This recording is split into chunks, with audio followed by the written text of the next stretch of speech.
बिस्मिल्लाहिर्रहमानिर्रहीम। अस्सलाम वालेकुम दोस्तों, उम्मीद है कि आप सब लोग ठीक होंगे। मैं एक मरतबा फिर अपने HP मतलब के हार्डवेयर और पेंट मटेरियल टिप्स के चैनल से एक नई वीडियो के साथ हाज़िर हूँ।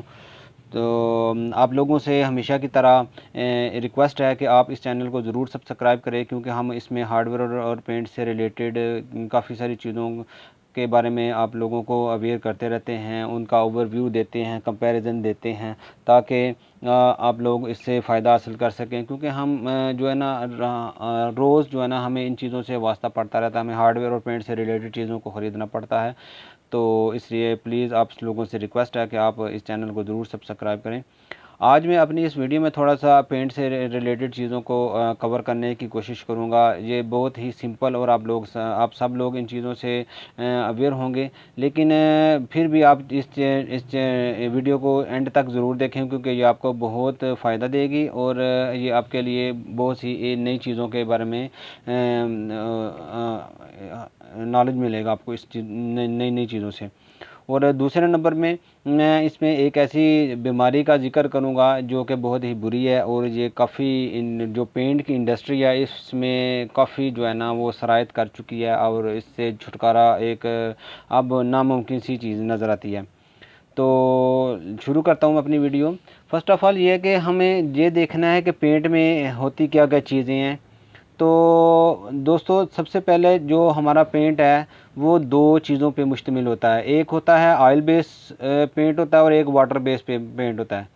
अब जो सबसे बड़ी एग्जांपल है ऑयल पेंट की, वो हमारा एनामल का पेंट होता है, जो हम खिड़कियों, दरवाज़ों, लोहे पे या इस तरह के कोई भी काउंटर वगैरह पे करते हैं। ये ऑयल बेस होता है, और ये वाटर बेस नहीं होता, मतलब कि इसमें पानी नहीं डलता, तेल डलता है। मट्टी का तेल हो गया, पेट्रोल हो गया, या उसी को नमा चीज़ जो भी होगी ऑयल बेस, वो इसमें डलेगी।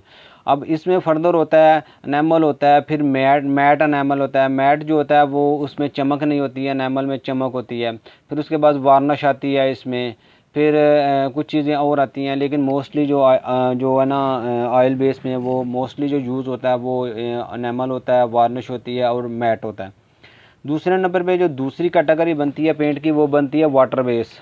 वाटर बेस में जो सबसे ज़्यादा जो चीज़ें इस्तेमाल हो रही होती हैं वो डिस्टेंपर होता है, जिसको एमल्शन भी कहते हैं। उसके बाद जो इंटीरियर यूज़ के लिए, इंटीरियर फिनिशिंग में इस्तेमाल होती है। और उसके बाद वेदर शीट होती है। वेदर शीट जो होती है वो बाहर इस्तेमाल होती है। वो जो आती है वो थोड़ा उसमें क्या कहते हैं, अब ड्यूरेबिलिटी ज़्यादा होती है, और इसलिए उसको बाहर यूज़ करते हैं। लेकिन सम टाइम वो अंदर भी यूज़ की जा सकती है, ये नहीं कि वो बाहर ही यूज़ के लिए बनी हुई है। और लेकिन डिस्टेंपर जो होता है, जो एमल्शन जिसको बोलते हैं, वो हम बाहर यूज़ नहीं कर सकते, क्योंकि जो डिस्टेंपर होता है वो बारिश से धुल जाता है, वो ख़राब हो जाता है। लेकिन वेदर शीट जो होती है वो पायदारी में ज़्यादा होती है, वो नहीं ख़राब नहीं होती। उसके अलावा इसमें जो चीज़ें होती हैं वाटर बेस में, वो प्राइमर होता है, उसके बाद फिलिंग होती है, उसके अलावा इसमें स्टेन फ्री जो आते हैं वो होता है। तो थोड़ा सा मैं आपको ये बता दूं कि ये चीज़ें इस्तेमाल किस तरह से होती हैं। कि जब हमारा घर तैयार होता है वो बिल्कुल प्लेन होता है, उसमें कोई चीज़ इस्तेमाल नहीं की हुई थी, तो सबसे पहले जो है ना वो उस पर प्राइमर लगाया जाता है। प्राइमर लगाने के बाद उस पर एक फिलिंग होती है, प्रोटीन बनी होती है, उस पर फिलिंग की जाती है। फिलिंग का फ़ायदा क्या होता है, जब प्राइमर जो इसका फ़ायदा क्या होता है, जो प्राइमर होता है उसकी बेस बन जाती है, जो दीवार के ऊपर लगता है वो एक बेस बन जाती है। उसके बाद जो फिलिंग होती है, फिलिंग से क्या होता है कि फिलिंग से स्मूथनेस आ जाती है। जो दीवार में प्लस्तर में ऊंच नीच होती है वो फिलिंग से कवर हो जाती है, और दीवार बिल्कुल स्मूथ हो जाती है। उसके बाद उस पर जो अप्लाई किया जाता है वो डिस्टेंपर किया जाए, अप्लाई किया जाता है। तो ये इंटीरियर हो गया। इसी तरह एक्सटीरियर भी होता है।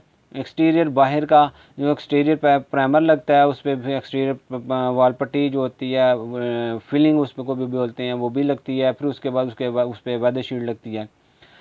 तो जो स्टेन फ्री होता है, या उसको सिल्क भी बोलते हैं, वो एक ऐसा पेंट है, थोड़ा सा एक्सपेंसिव होता है, लेकिन उसका फ़ायदा ये होता है कि वो धुल जाता है, वो धोने से जल्दी से वो वाश हो जाता है, और उस पर दाग धब्बे जो होते हैं वो नहीं रुकते। आप एड्स में देखते ही होंगे।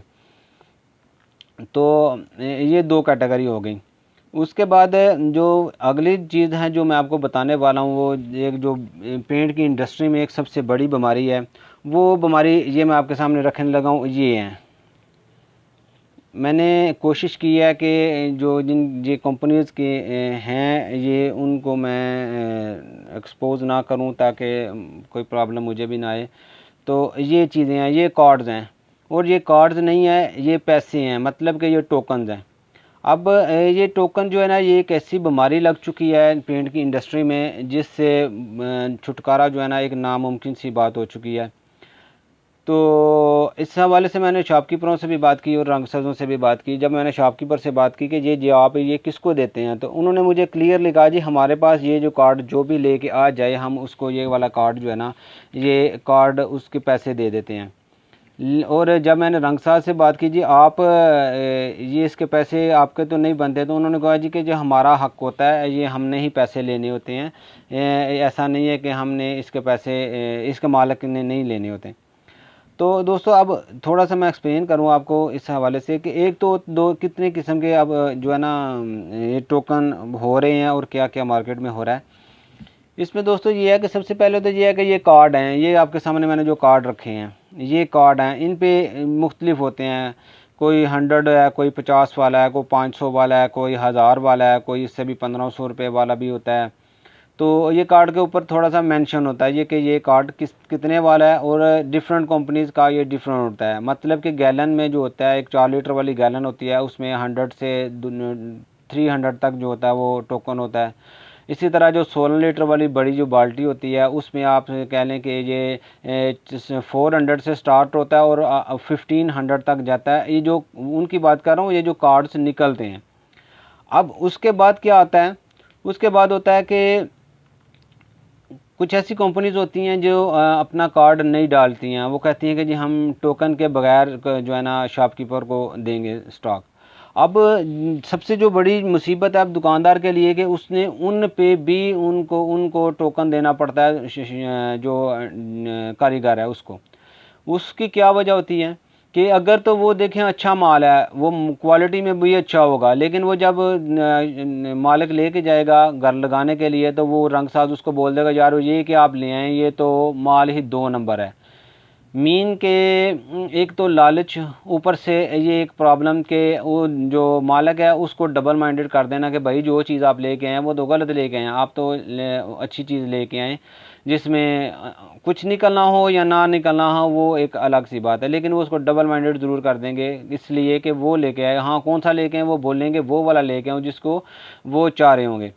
अब ये चीज़ एक कि फलां, अब इतनी सारी कंपनी हैं, तो इसमें ये लोग करते क्या हैं कि ये लोग उस कंपनी का रेफ़र उस कंपनी को कर रहे होते हैं जिसका ये टोकन इजीली चेंज कर लें।